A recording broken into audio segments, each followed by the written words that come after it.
Hi అండి, welcome back to my ఛానల్ని subscribe చేసుకున్న వాళ్ళందరికీ పేరు పేరున ధన్యవాదాలు. ఈరోజు మనం ఈవినింగ్ స్నాక్ సింపుల్గా ఈజీగా హెల్తీగా ఎట్లా చేసుకోవాలో చెప్తాను.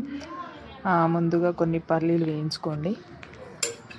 కొంచెం మందపాటి గిన్నె తీసుకుంటే మనం ఇందులోనే మన పాప్కార్న్ కూడా వేడి చేస్తాం, మనం ఫ్రై చేసుకుంటాం కాబట్టి కొంచెం మందపాటి గిన్నె తీసుకుంటే బెటర్. కుక్కర్ లాంటిది అయితే బెటర్, ఎందుకంటే ఇక మళ్ళీ గిన్నె మార్చాల్సిన అవసరం ఉండదు. ఇలాంటి కుక్కర్ గిన్నె తీసేసుకొని పల్లీలు ఫ్రై చేసేసుకోండి. కొంచెం సిమ్లో పెట్టి మీరు కొంచెం టైం కేటాయిస్తే చాలా టేస్టీగా తయారైపోతాయి. మనం హై ఫ్లేమ్లో పెట్టేసి గబా చేసేసామంటే అవి మాడిపోతాయి, ఎందుకు పనికి రాకుండా పోతాయి. కొంచెం సిమ్లో పెట్టేసి కొంచెం బాగా టైం టేకింగ్ ప్రాసెస్ ఏం కాదు, కొంచెం 5-10 మినిట్స్ కేటాయించామంటే ఈజీ ప్రాసెస్గా ఇలా పల్లీలు మంచిగా వేగిపోతాయి.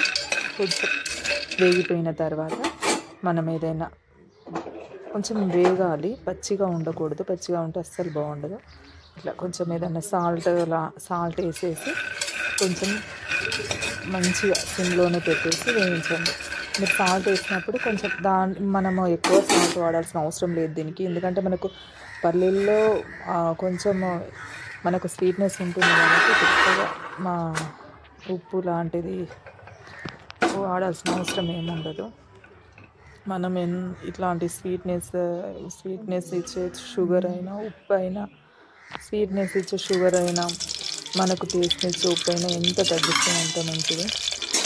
ఆ తర్వాత కొంచెం ఆయిల్ వేసేసుకొని మన పాప్కార్న్ ఎండిన మొక్కజొన్నలు వేసేసి, అదే మనం పాప్కార్న్కి వాడుకునే మొక్కజొన్నలు వేసేసి కొంచెం పించ్ ఆఫ్ సాల్ట్ వేసేసి సిమ్లో పెట్టేసుకొని ఇట్లా వేసి, మీరు బాగా టైం తీసుకోవాల్సిన అవసరం ఏమి ఉండదు.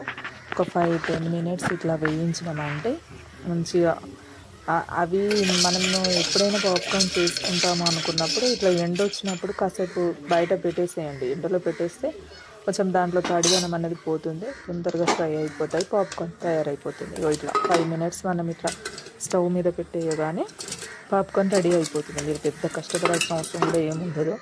ఇలా మందపాటి గిన్నె అయితే అడుగు అనేది మాడకుండా ఉంటుంది, సింపుల్ ప్రాసెస్లో అయిపోతుంది. ఇట్లా ట్రై చేయండి.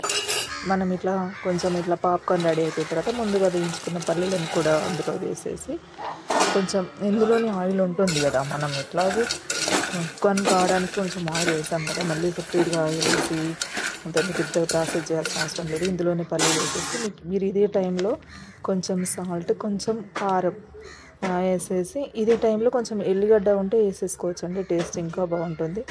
కానీ నా బిడ్డకు ఆ వాసన పడదు, కారిపోతుంది వాసన వచ్చిందంటే. సో ఇష్టం ఉన్న వాళ్ళు ఎల్లిగడ్డ దంచి వేసుకోవచ్చు, చాలా బాగుంటుంది. ఇది మా మామయ్య గారికి నచ్చిన ఈవినింగ్ స్నాక్, చాలా బాగుంటుంది, ట్రై చేయండి. Thank you.